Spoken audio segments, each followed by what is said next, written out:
You feel this nervousness on the phone there? Sir, I've been trying to make an urgent phone call up there. Well, I don't think it's something I want to do on an overseas phone. You gotta make some phone calls. Hang up the phone. Prank caller. Prank caller. Ladies and gentlemen, welcome once again to Packernet After Dark. This is the call-in show, the Packernet Podcast Network. If you'd like to call in, if you'd like to participate in the show, please feel free to do so. The phone number here is 608-501-0718. New callers go directly to the front of the line. We don't have any new callers, but we got Uncle Rico. Yo, Ryan, it's your Uncle Rico. What's up? You know how I was amused at some, what was it? The Sporting News? Heck, I don't remember what it was. The Athletic? Maybe that's what it was. Anyways, some other, that word I used. Yeah. A couple days ago or over the weekend was predicting the Packers are making some kind of blockbuster trade for Tyreek Hill. Sure. I find that equally amusing. That that we know, you and I know that Goody would never bring in Tyreek Hill. Right. But what? Yeah. I guess if there's nothing else to talk about, you just make up wild things. Wild stuff. All right, weird, then. wild stuff. Rico out. Tyreek Hill out. Nobody wants Tyreek Hill. I mean, nobody in their right mind wants Tyreek Hill, right? Later, Rico out. Dana Carvey, am I right? Yeah, I wonder, I guess it depends who we're talking about. I wonder how people come up with this stuff. If it's a matter of, some people probably just completely make it up. Others would probably do some slimy stuff. Like, for example, somebody writes an article about, something the Packers could do, or, essentially not an insider thing, but just kind of a, here's what I think. And then somebody takes that and twists that into, rumors or reports or whatever. And probably go with rumors because, I don't know, maybe you could call that a rumor and technically you're not a lying scumbag, but I don't know. I don't know how this stuff happens. I really don't. But it's a lot of nonsense, and it's probably better to just stick with the people that you know. And even them, you have a healthy amount of skepticism. Everybody outside of, like, the Ian Rappaport kind of group, just freaking, it's nonsense. Brian, this is Nico from Boise. Just sitting on the balcony, just made some tacos, listening to yesterday's pod. Yes, those tacos, the ones I sent you, they were amazing. Nice. Maybe I'll send you another picture.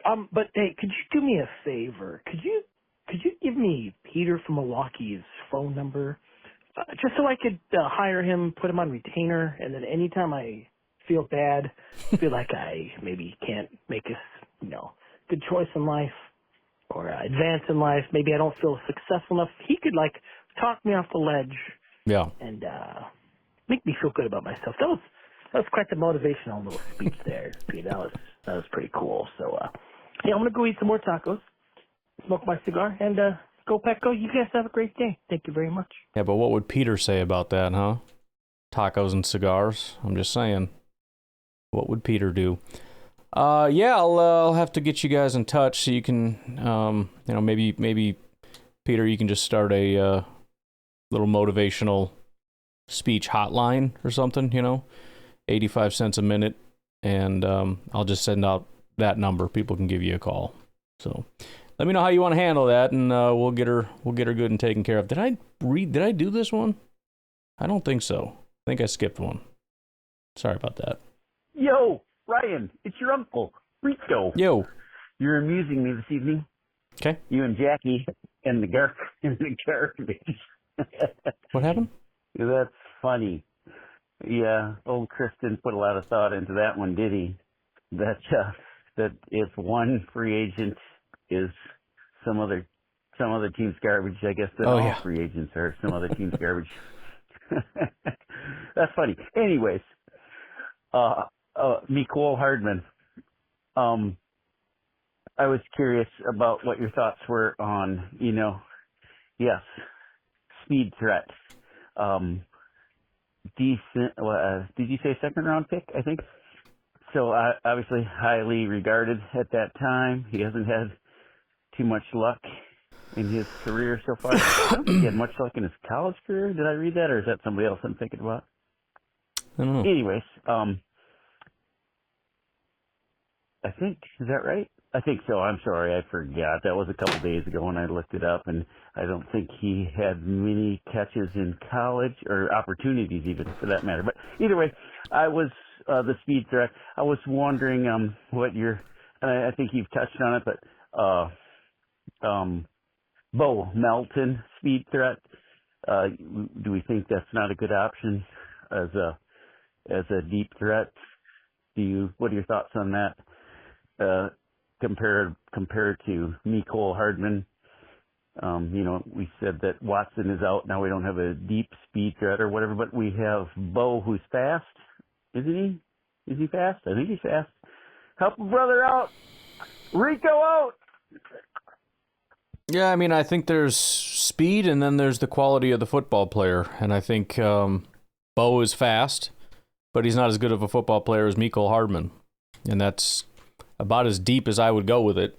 I mean, as far as just being fast, I think Bo can probably handle it. I don't know if he's as fast as Mecole Hardman. Again, as far as what the Packers are using to judge speed, I don't know.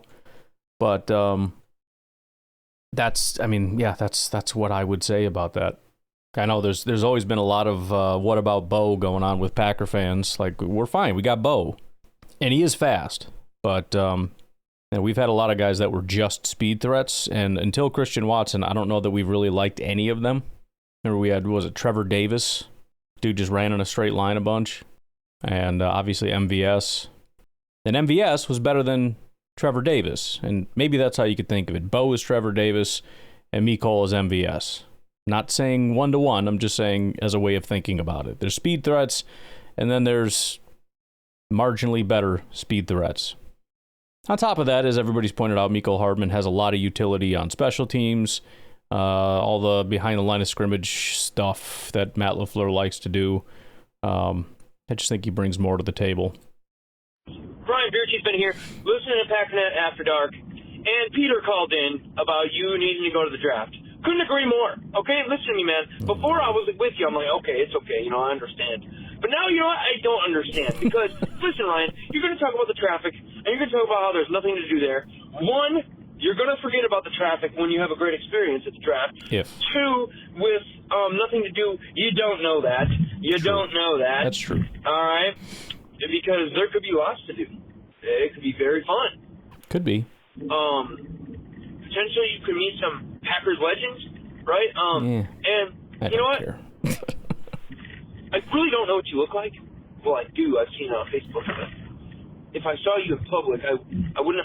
So you need to have like a bootlicker sign, just like I'm a bootlicker, and then we'll know that it's you.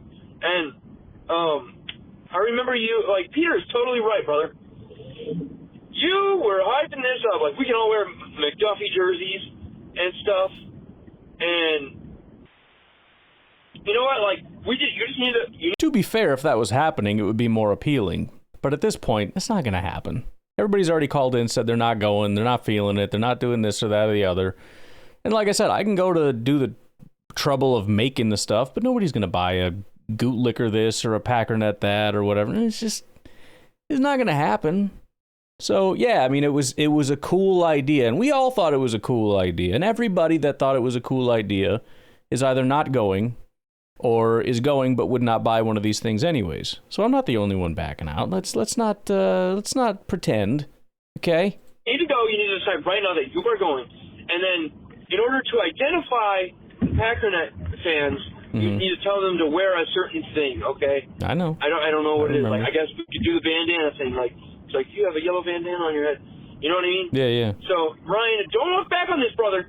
Don't walk back on us. Now, listen, I can't go because there it is. The means for me to get there are it is, folks. and too expensive, all right? And also, if I tried to go, my wife would kill me, all right? And also, because I live in South Carolina, all right? If I was you, I would take advantage of this opportunity, and I would go. The little freaking kid in me who always used to talk about if the draft was in Green Bay, I'd totally go. Wants to go. Just do it for the Beer Cheese Benny kid. All right, the kid version of Beer Cheese Benny who wants to go but can't. And the adult version who wants to go but can't. All right? Do it for the freaking kids who don't live in Wisconsin anymore, who grew up wanting to go to this draft in Green Bay, but it never happened. All right? This is your time, man. Let's create an experience, like Peter said, for your son. It's not about you. It's all right. It's not about us either. Although I'm sure a lot of people would love to see you there. You got to do this, brother. I'm telling you, man. Do not fight this. Not today, Satan. Not today. You're not going to get to Ryan Schliff. All right? Let's do this, Ryan. Come on, man. You know it's right. See ya. Yeah, I don't know. Like I said, we'll find out when we get a lot closer. And, you know, again, knowing me, the closer it gets, the more I'm not going to want to. And as far as having a good experience, I know I'm going to have an amazing experience right here at home. And my kid is too. I have no idea if that's going to be replicated out there. And the whole, like, let's all meet up Packernet thing, that's dead. That died 5 seconds after we talked about it, because nobody's going to do that. But I don't know. I mean, maybe. We'll see. I don't know. Might happen. Might not. I don't know. It's hard to know. Who can know these things? Like my wife always does it. Like, in 6 months, do you think maybe you want to do this? I don't know. How would I know what I want to do in 6 months? Ask me in 6 months. It's because she wants me to say yes now. That's how the whole thing works. You say yes now, and then you forget about it, and then in 6 months, she says, you said yes, so now you have to go. I'm not playing that game. Because in 6 months, I know I'm not going to want to go. I'm not doing that. I'm not hurting myself. I'm not hurting 6 months from now me in that way anymore like I used to. Used to just be like, oh, yeah, whatever, I don't care. It's fine, yeah. And I don't have to do anything now? Great. Not doing that. What do you think? Should we do this? I don't know, maybe. Even today, we got to do taxes. We got to go to the tax person today. Want to go out to eat after?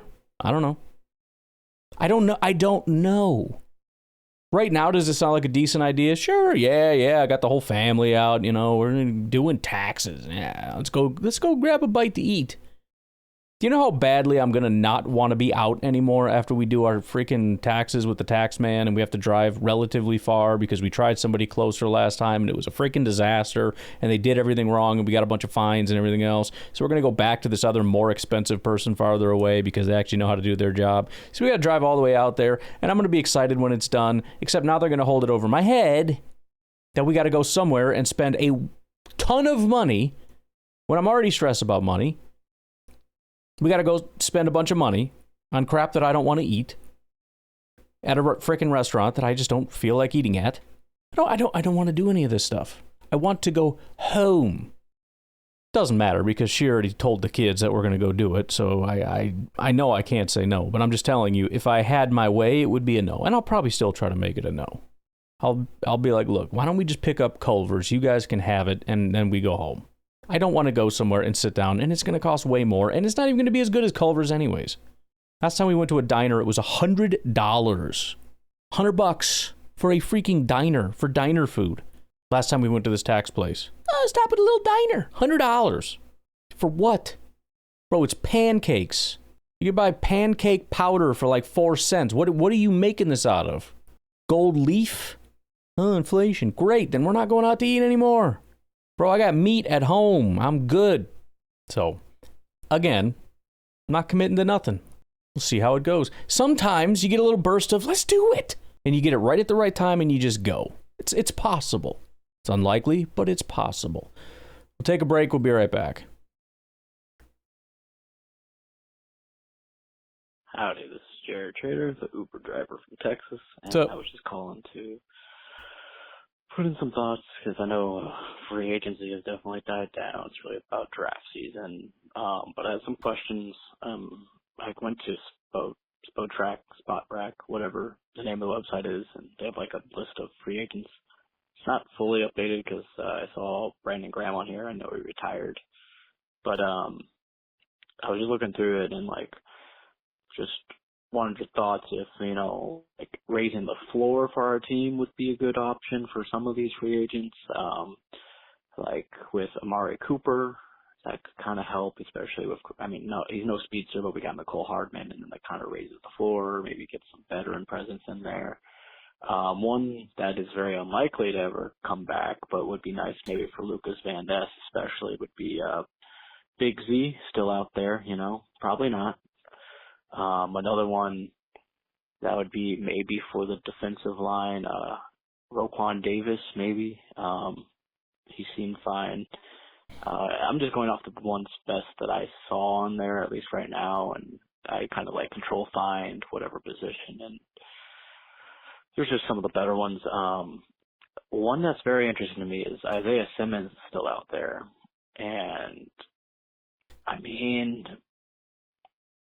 he was a big prospect coming out, top 10, 15 pick, I think.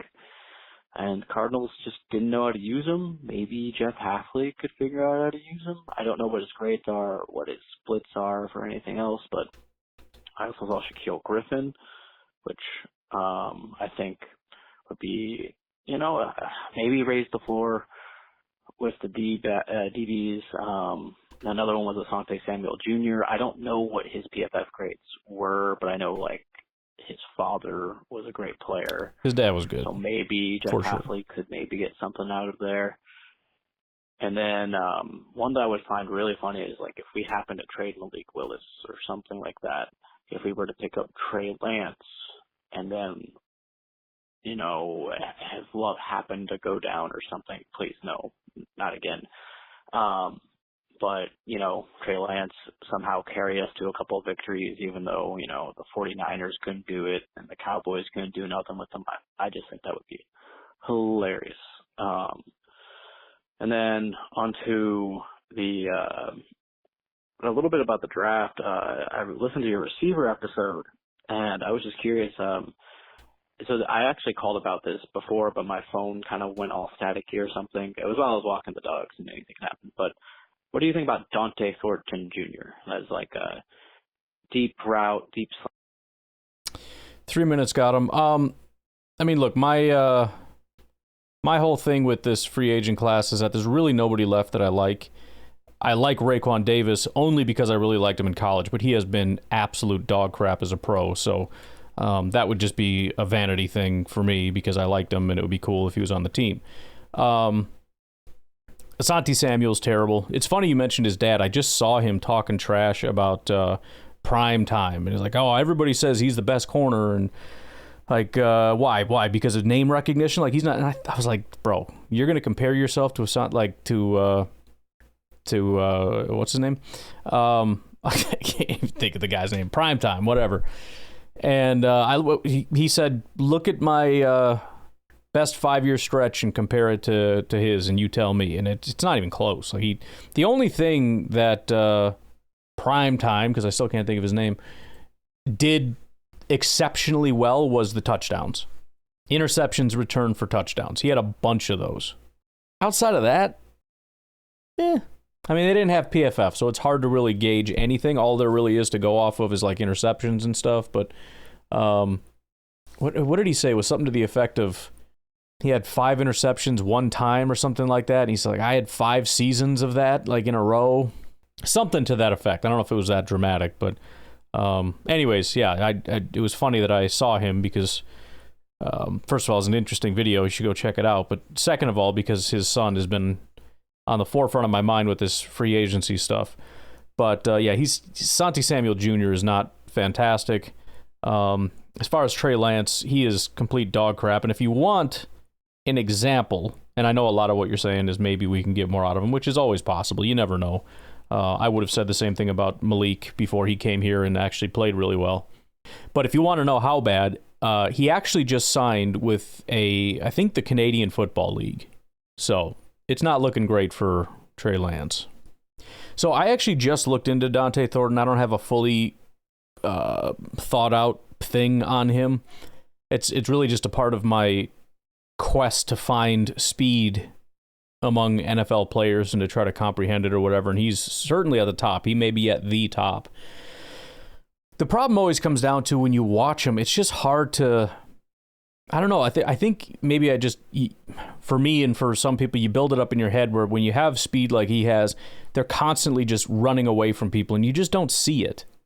And so, and plus they're not just run and go routes, and when they do, it's constantly interrupted and all that stuff. And so what you see most of the time is other stuff, other actual wide receiver stuff. And so you're trying to just be like, oh, I want to see how fast he is, and I want to see fast and speed and fast and speed. And you end up just watching a wide receiver play like a wide receiver. Occasionally the speed will pop out, but you can't help but be at a position where you have to just judge them based on their ability to run routes, catch passes, and all the normal stuff like anybody else, like a guy that ran a 4.5, right? I keep saying you, but I want to just judge his speed, and you just don't get a lot of actual opportunities. It doesn't come up as often as you wish that it would. And I just wasn't massively amazed at how great he is. And I think a lot of that does come down to, when you compare him to, what's his name? Let me find him here. Isaiah Bond. Now, Isaiah Bond's not a big guy, but I feel like I just saw a better version of a speed threat in Isaiah Bond, which is weird because it's like, I think Thornton he might actually have more speed. But when you actually talk football speed, when you're talking about getting on a field and navigating around defenders and, showing that savvy, whatever it takes to make sure that you go uninterrupted and can utilize the speed that you have, I just felt like I saw it more with him. So I still have more to kind of go through. I haven't really done it in a couple days since I, maybe 2 days ago or something when I was doing this and when I watched Dante, Thornton, and all these different guys, a lot of different speed guys, and I like a lot of their speed. There's, what is his name? Ty Felton and Chimere Dike. I felt like both of them were very similar in that the speed it just seems very evident. The 0 to 60 is there, and just you can see him kind of fly around. But, again, you get in the NFL, you get these guys that are, 6'2", 210 pounds and can still run a 4.3. First of all, your speed is less impressive in the pros, and also you're going to have to deal with some physical guys. And if you're a smaller receiver, they might just erase your speed, with rare exceptions. It's like the Bo Meltons. Occasionally, like once a game, you'll see him sail down the field and the ball will go that way, and it's like, there it is. But you gotta, at some point, there has to be more play to play, down to down, and I feel like as much as I want these speed guys to just constantly be flying past everybody, even if it's not a go route, just, run a slant and the guy he can never catch you. Nobody can stick with you. It's crazy. It just doesn't happen. But I'm going to nail down on that a little bit more, especially with the wide receivers. Every year there's always a thing that I'm looking for with a position. With quarterback, for example, a couple years ago, a lot of it came down to anticipation. It was being able to work within the structure of the offense and throw on time in rhythm, right? Get that arm moving before he even comes out of his break, that kind of stuff. Because that was, an issue that we had with Rodgers, was not doing that, and Jordan did do that, and I like that. And with Justin Fields, he doesn't do that, and that's why he's bad. So it was a big thing that I spent a lot of time focusing on, and it kind of moved me a little bit more in that direction for quarterbacks. So I'm getting the impression that this year it's going to be functional speed, and the problem is I don't know what that means. So I can't begin the process of finding it or evaluating it. I don't know exactly how to do it, but I do know, and I know I hyped this guy up too much, Trey Harris, who maybe just doesn't have enough speed, period, which is a prerequisite, but one of the things I notice about him is because of his size, people don't really slow him down. So whatever his speed is pretty close to what his speed is. He just kind of moves people out of his way. So if you can find that combination, I'll go back and look at A.O. Manor and Jaden Higgins and some other guys. Even, Matthew Gold and some of the other smaller guys. I mean, if you got the footwork or just, I don't know. That's the thing. I don't know what else there is, but it's not allowing people to mess you up is an important piece. I know that much. And I just, to your question, didn't quite see it as much with Dante Thornton, but I got to go back in and really dig into these wide receivers. See what I can figure out. Wow, first time that's ever got me. Man, okay, crazy. But Dante Thornton Jr., he plays for Tennessee, 6'5" or 6'4.5", and runs a 4.3 40. And it'd be another speed guy to maybe help with the absence of Christian Watson. Could be developmental as well. He's projected as like a 5th to 7th round pick, but man, I saw his deep slants, man, they look scary. Crosser routes would probably be scary. But yeah, go Pack, go. Yeah, and to be fair, have a good day, everybody. Yep. Probably better than the options we currently have. So I'm not saying I'm out on him at all. I think I was just disappointed because I was I always, not just this year, I always expect to see something that I don't see, which is essentially, trying to see this super fast man that can't be caught by anyone. It's like that, maybe Tyreek Hill or something, I don't know, but it's a thing that just doesn't super exist. So you go into it with too high expectations, you're just asking to be disappointed. But yeah, I mean, I think there are a lot of good speed options, and I think that there are probably a lot of good speed options that are better than the current options that we have, which would be Bo and, depending on where you stand. I know a lot of people disagree that Mecole Hardman is seen as a speed threat, or even Jaden Reed, I think, is similar in that, he's not traditionally seen as a speed threat type of player, but has the speed to do it. However you feel about it, I think that there are guys that are probably better suited for this type of stuff. Playing the role of the speed threat and all that comes with that. And they're in the draft, and we'll just see if the Packers end up getting any of them and how that ends up working out. But, we've covered several. Golden, Thornton, DK, Demir Miller, Ty Felton, Keandre Lambert-Smith, Jordan Watkins, Isaiah Bond, Jalen Noel. Lots of options. All right, let's take a break. We got 4 more calls and should be all caught up. We'll take a break. We'll be right back. Hey, Ryan, it's Drew from Green Bay. I listened to the podcast where you're going through all the different players and with Bob McGinn. And yeah, I like Bob McGinn going way back. Like, he's a total jerk, but in terms of like the content he puts out, it's some of the best, or historically put out. Sure. I don't really follow him anymore. I'm too busy following you, but one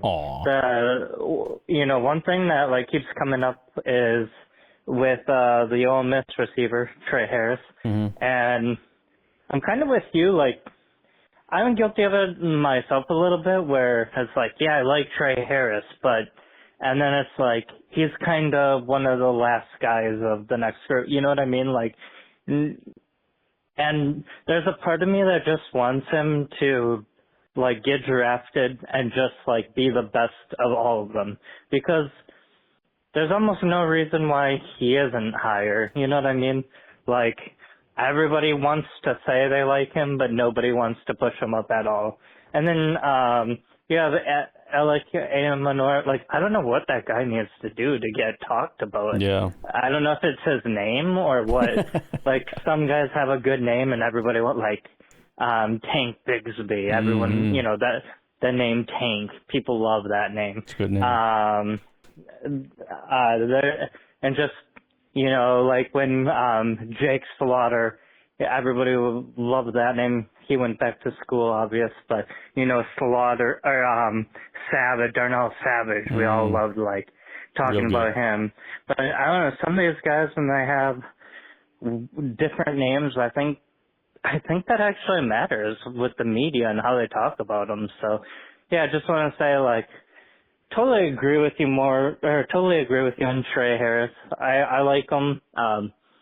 And it's just, I feel like people are protecting themselves. They know he's good, so they say, I like him, and then they don't talk about him, then they push everybody else up. So, all right, just wanted to mention that. Have a good day. Bye. Yeah, and I've certainly never tried to make myself out to be some kind of a incredible scout. A lot of people like to play that game. I mean, some people, they do it. They dedicate a lot of time to it. I think there are other just pretty basic creators like myself that want to put on now I'm a really good draft scout. Like, oh wow, that's pretty multi-talented there. You got a lot of tools in that tool belt. It's just what I like. And if everybody says that he's not that good, then he's probably not. I'm usually wrong. Occasionally I'm right, but I'm usually wrong. And I'm just okay with it. So I will have to dig into what people are saying about Trey Harris. I already don't agree with what most people are saying. I don't see what they see. I don't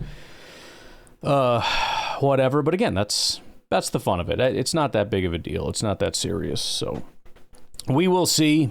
I'm a fan. I'm rooting for the guy. I like the guy, and I don't know. We'll see how it goes.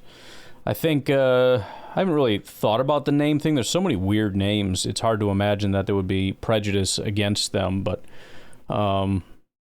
maybe, I don't know. I have to like who are the?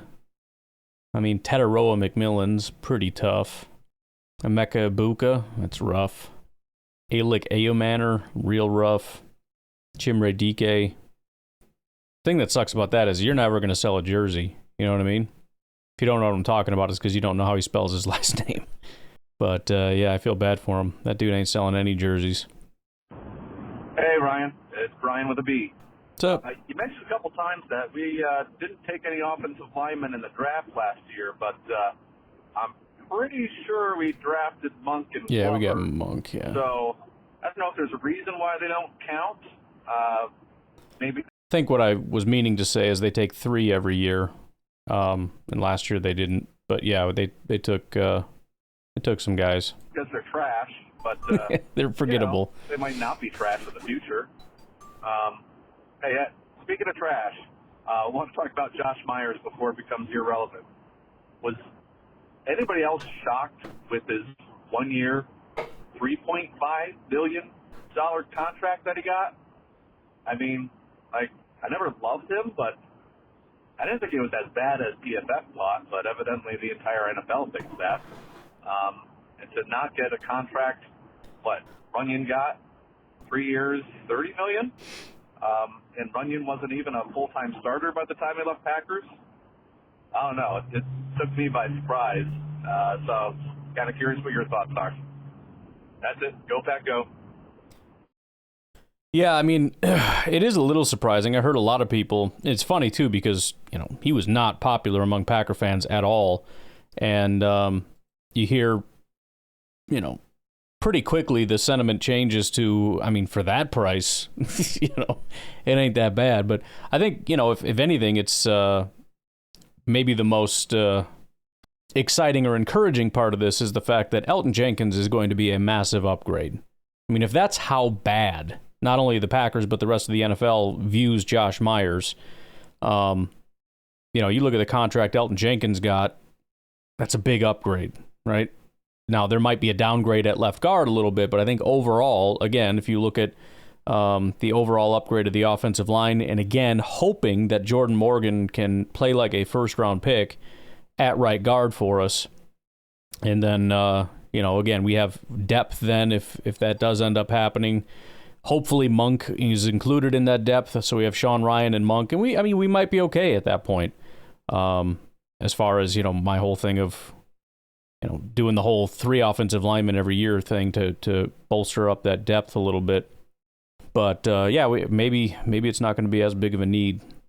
But I think that's the part that kind of gets me the most excited. It's just a matter of getting these guys healthy, and hopefully Elton can play a full year of good football, because, I'm just, and I know that this happens to a lot of different people for a lot of different teams, but it is getting tiring to say, man, when this guy's healthy, he's really good, and it's, especially when it takes these guys so long to recover. Elton was really good. Then he got hurt. And then he came back, and he wasn't super good. And then he got hurt again. And then he came back, and he wasn't super good. And then he started playing better, right? It's like, oh, he's starting to get better. And then the year ends, and then he comes back, and it takes him a little while. And then it's like, oh, now after like what feels like 10 years, we kind of got old Elton back. Not 100%, but he's kind of back. You know, and Jaire was just never really the same, not just from a production, but like he just couldn't get on the field, and Rashawn and Christian and freaking Musgrave never really showed too much. I mean, when he came back his rookie year, those last 2 games, he blew up and just never really saw him again. Again, I know injuries happen to everybody in the NFL, but man, it's just, I mean, it happened to Jordan. I mean, who is our best player? I mean, it's obviously Zach Tom is the answer, but who are our really good players that are just healthy and just play for us? It just doesn't happen. It's like the David Bakhtiari curse. Ever since he got hurt, anytime somebody's good, it's like, yeah, well, now they blew out their knee and it's going to be a slow recovery and they're never going to quite be the same again. And once they start playing good again, they're just going to get hurt again because we're going to make sure that never happens. I mean, we got Xavier McKinney, which is cool, and Josh Jacobs we brought in so far, knock on wood, have been healthy. But yeah, it's just getting freaking old here, man. I'm tired of constantly putting like these caveats on of like, no, he's good, like he really is. Like Elton Jenkins is really good. You can't see it often, and it's been a while since we've seen it consistently, but it's in there somewhere, and maybe because I don't actually know. But yeah. Yo, Ryan, it's your uncle. Yo. What's up? Hey, I was just trying to keep up with the pod and like all the talk about this is a Goody guy and that's a Goody guy and these are Goody traits and Gooey duck, Goody that, yep. RAS and la la la. I just get a kick out of all of it. Like, anyways, yeah, it always amazes me or amuses me that about the draft, how the combine and the weeks leading up to the draft players can go way up or go way down. It's crazy to me that they can have a amazing college career and then they can tank based on they could only do 3 push-ups or their 40 was slow or the opposite, they shoot way up. They didn't do much in college. That's impressive, but oh gosh, they ran super fast or they had a pro day that was amazing. Well, I don't really get it. You played 4 years of college, but you had some amazing pro days, and now you're shooting up the draft boards. It really baffles me. But the Jaire thing, what, besides everybody talking about Jaire getting traded or getting released or whatever, what does all this stem from? Is there any? I don't remember. I don't have all the socials, so I don't do that stuff. But Jaire made some wisecrack at the end of the season, or some comment, I should say, or something that he was done or out of here or something. Has anybody said anything official? Is Goody or the Packers at all said? Has there been any statements or anything? And has Jaire said anything else, or is this all just all talk? Like I was kind of similar last year, whatever it was, when Jaire went out on the field when he wasn't supposed to for the coin flip, and everybody's, oh, Jaire's the worst, and blah blah blah. When it was, it's just a bunch of stuff blown out of proportion. So is this whole Jaire thing an actual thing, or has there been something that would give us evidence that he's done in Green Bay other than like one comment? Is there more? Am I missing something? And I'm not saying there isn't. I'm just saying, like I said, I don't do the socials, or I don't even listen to the news or any of that stuff. I just listen to you, Ryan, and occasionally I do a Google search. So, and all right, let us know. Go Pack, go. Rico's out. Yeah, I mean, I definitely think it's different than the going on the field thing. First of all, because they, Gutekunst publicly came out after that and said, no, we're good. Like, it was a little incident. We took care of it. We had a talk. Everything's fine. That clearly has not happened. And yeah, Jaire's comment was, for me, it meant a lot. I mean, to have him come out and say, I don't know if I'm going to be here next year. I don't have anything good to say. I don't want to say anything because I don't have anything good to say or whatever. Something to that effect. Like So he's really mad at the team, does not want to be a part of the team, and does not believe he's going to be a part of the team. As far as is there anything more to it than that, this is from Rob Domofsky. I don't think I ever actually covered this on the podcast. It's been sitting in my notes for quite a while, and I just haven't talked about it because it's not massive if you're already from the standpoint of this is going to happen, but if you're still unsure, then it's kind of big. Here's a little paragraph about halfway through. ESPN's Rob Domofsky says, while Alexander remains on the roster, the Packers are still trying to trade him, according to a team source and a source close to the player. So he's talked to two sources. He's talking to people on Jaire's side and on the team side, and both are saying yes, they're in the process of trying to trade him. He continues, they could wait indefinitely, but most likely would prefer to get something done before next month's draft. One source said the team has not approached Alexander about taking a pay cut, and that even if it did, he would not be willing to do so. Without a trading partner, the Packers would likely release him, but there is no urgency to do so because he has no guaranteed money left on his deal until the start of the regular season when he's due $17.5 million. So they could take this all the way to the end to try to find a trade partner, and if it doesn't happen, end up cutting him. But and again, you gotta trust your sources. I've had some words about Domofsky and not liking the way he goes about certain things, but he's certainly a reliable source within Green Bay Packers media. Him and Tom Silverstein is fantastic. He's probably the best. Rob is up there. Huber, I think, is solid, and they clearly have sources. I don't have no reason to believe Rob Domofsky is lying about this. So he has talked to sources in Jaire's camp, presumably agent or agent adjacent, and the team camp, and there's a consistent story. So this feels a lot like Aaron Rodgers to me, where he will not be playing here, period. We're going to try to get a trade partner. I would kind of think, we'll see. At this point, it feels like it might be a post-draft kind of thing, and it might even be later than that, because, we've kind of already been through the period, again, it can still happen, but we've kind of been through the period of teams wanting to shore up things prior to the draft, like the Packers with Hobbs kind of thing, where it's, let's try to take care of this so we don't have to do anything in the draft. Now we're probably to the point of, I don't feel like making a deal for Jaire right now. Let's just see how the draft goes. There might be some teams looking for corner that don't really get anybody in the draft or don't get anyone significant enough, and there's not a ton of great options as far as, feeling confident that this is fixed.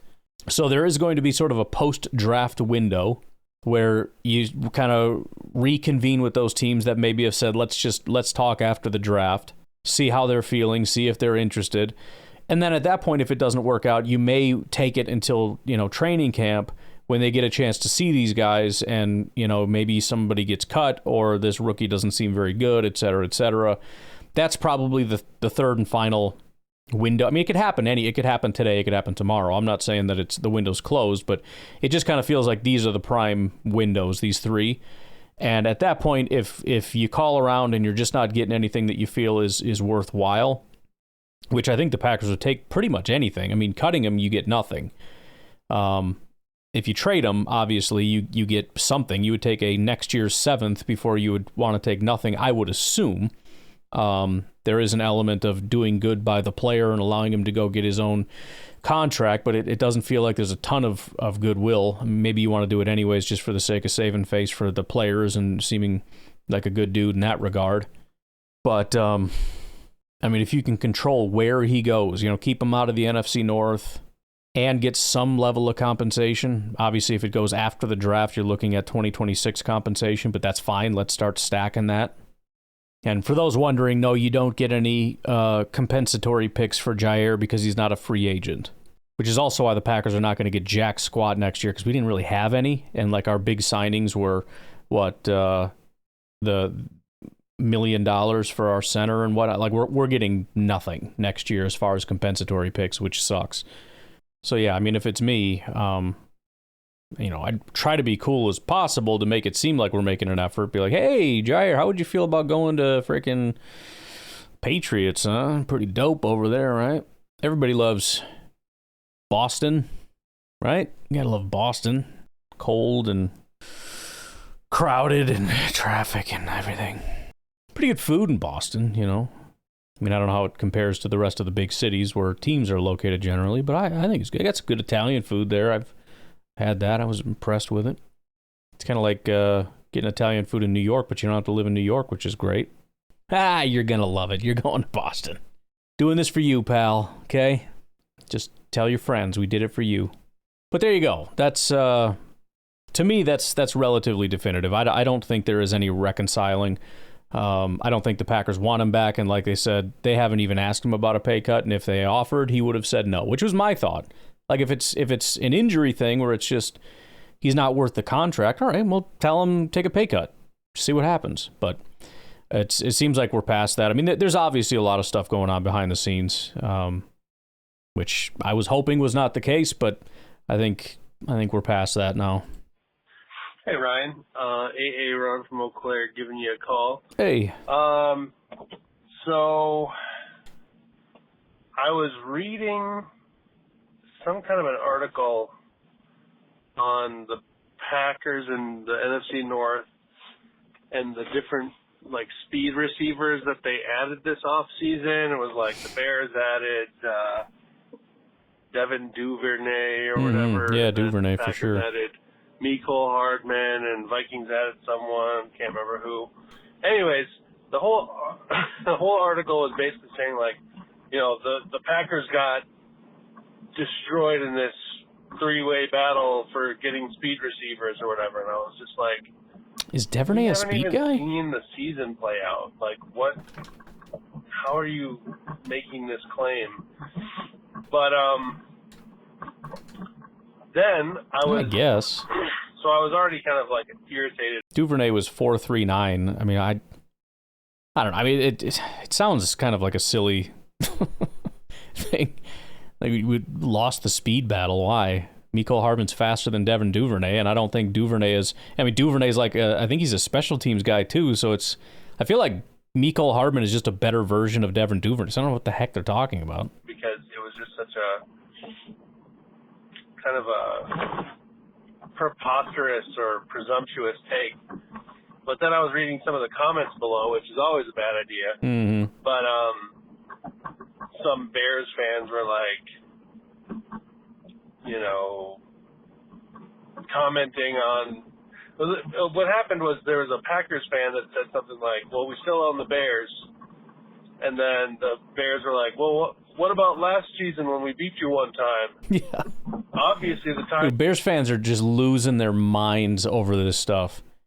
Like, they seriously think they got something. They won on a last-second field goal where we pulled starters, and we're playing some of the worst football we've played in like 10 years. And this is what they're bragging about. And they're like, well, we would have beat you twice if it wasn't for that last-second thing. Okay, and we would have beaten you twice if it wasn't for that last-second thing. So what is your freaking point, stupid? Like, my goodness, this is really what you want to start bragging about. This is crazy that you're all hyped up about this. That the Packers were, like, the levels of just absolute patheticness, which isn't a word but doesn't matter, is crazy. I think I talked to somebody before too, where they were like, "Oh, so what are you saying? The Packers are bad?" I'm like, yes, awful, terrible, and only halfway trying in that game, and you still almost lost. Like, you are not a serious football team, and it's freaking crazy that you don't acknowledge that. I mean, there's got to be somewhere in their mind has got to be some level of self-awareness, and it is just supremely lacking among Bears fans. There needs to be some level of, like, I'm not going to brag about that because that would be embarrassing. And they just don't have that. Like, no, I'm going to brag about it. We beat you guys. I know that. I'm very well aware that you did that. And I'm not impressed. I'm not in the slightest way, even a little bit impressed. Because the Packers were that bad at that time of the year. So, so you're saying they're a bad team? Well, they were at that time, right? I don't know what they're going to be this year. right? 2 years ago, the Eagles were what the Packers were, right? They started off like a decent team, and then they were just the worst frickin' team in football, one of the worst teams in football to end the season, and immediately got stomped out in the playoffs, and then the next year they went on to win a Super Bowl. So I don't know exactly how this is going to play out, but yeah, I mean, if the Packers played as bad as they did to end the season last year, will the Bears probably beat them? Yes. Does that make them a good football team? No. If the Packers play better, like they did, I don't know, a while ago, will that change things a little bit? And do I think the Bears are going to be a better team? No, I don't. It's very simple. So if your whole premise is essentially based on, well, as long as you guys are bad, we're going to be better than you, then wow, congratulations. Like, well done. Really well done. Turning, you're blind if you can't see that. And I was just thinking to myself, isn't it the same Bears fan base we've seen for the last 10 years? They've been saying that forever. It's like, when are they going to stop doing that? I don't know. Their memory is terrible. Like, the tide is definitely turning. They're like, well, who's been in the playoffs the last however many years? Was it the Packers or was it the Bears? Who's got more of a proven quarterback? Is it the Packers or is it the Bears?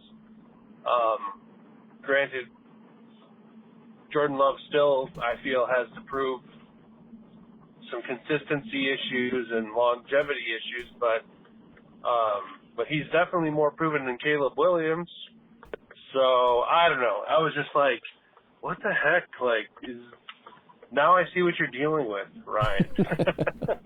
This Bears mindset. I don't know what it is. But anyways, all right. But yeah, that's what I was thinking about. Yeah, and like I was saying, their memory is so bad.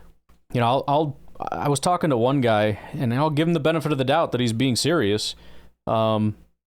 Like, how many years do we have? Like, my whole thing is some background on the story. He was talking about, well, this guy's really good, and I don't remember who it was. I was like, no, he's not actually that good. He got mad at me because you use PFF, and this guy's a former player, and he would know. And my whole thing is, look, okay, you can say that if you want to say that, but there's a couple problems. Number one, there are a lot of so-called experts. So if you're just cherry picking and finding experts that say what you want and ignoring the ones that don't, then the fact that they're experts becomes useless. You're not actually being serious about this. So it becomes a less reliable way to go about finding information as opposed to having one consistent standard like PFF and going by what they say. And if it's bad for the Packers, then it's bad, and that's what you go with. And if it's good, then it's good.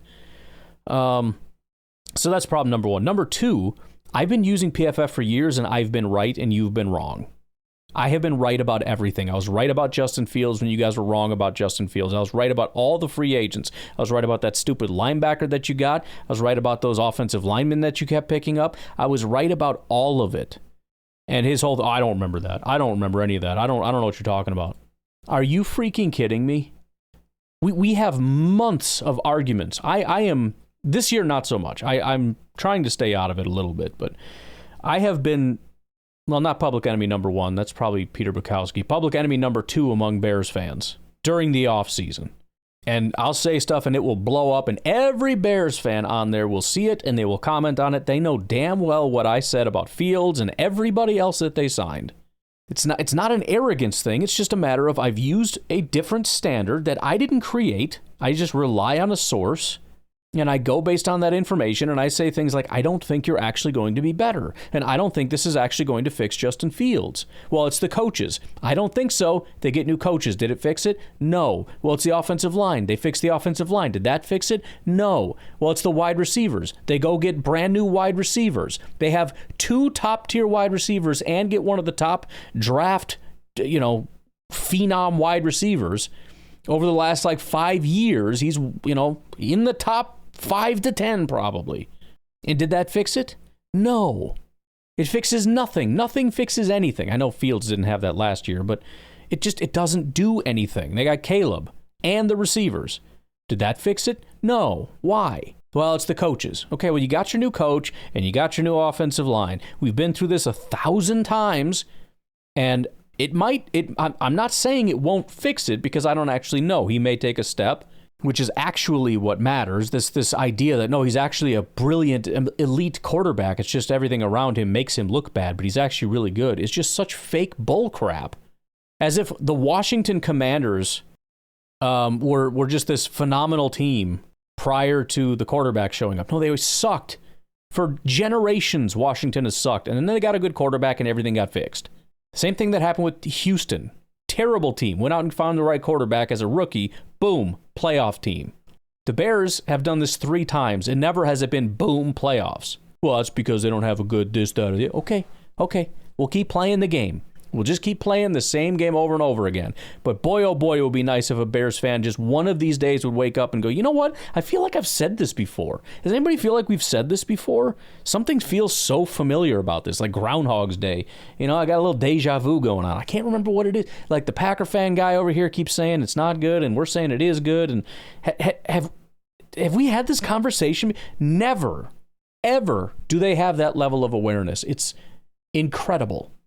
You don't know ball. You don't know ball. Okay. Well, I've known ball better than all your sources up to this point. I've been right about the Bears more than I've been right about anything in my life, including the Packers and, you know, maybe marrying my wife was the other thing that I was super right about. That and the Bears suck. I have been consistently right a lot. And when things are good, I'll say it, but they're just never good. And if Caleb becomes good, then I'm going to say he's good. But I can tell you right now, it's not going to be because of his well, it might be a little bit because of his coach, if that's part of the development, but he can't play like he played last year, and the offensive line and coach are just going to fix that. He has to play better. And if that doesn't happen, nothing gets fixed. And I don't know why Bears fans and the national media and half of Packer fans can't understand such a basic concept. If the quarterback doesn't play better, then they're not going to be better. And you can surround them with as much elite talent as you want. You put them behind whatever offensive line you want. It doesn't matter. They have to be good at football. Independent of the wide receivers, offensive line, and coaches, they have to be good. I don't know why that's such a complicated concept. Well, they are good because people told me that when they got drafted. Oh my Lord, have we not learned to leave that behind us? Well, he can't be bad. It must be everything else around them because the draft people told me that he was going to be good, so he has to be good. How many years have we been doing this? And that's still how your brain works? That's freaking crazy. I haven't had a Bears rant in a while. I've been kind of brewing a little something over to the side just for whenever it feels necessary, but that felt good. I underestimated how good that would feel. We'll have to do that soon. All right, I'm out of here. We got all the calls caught up on, so get your calls in, and we'll talk to y'all later. Have a good one. Bye-bye.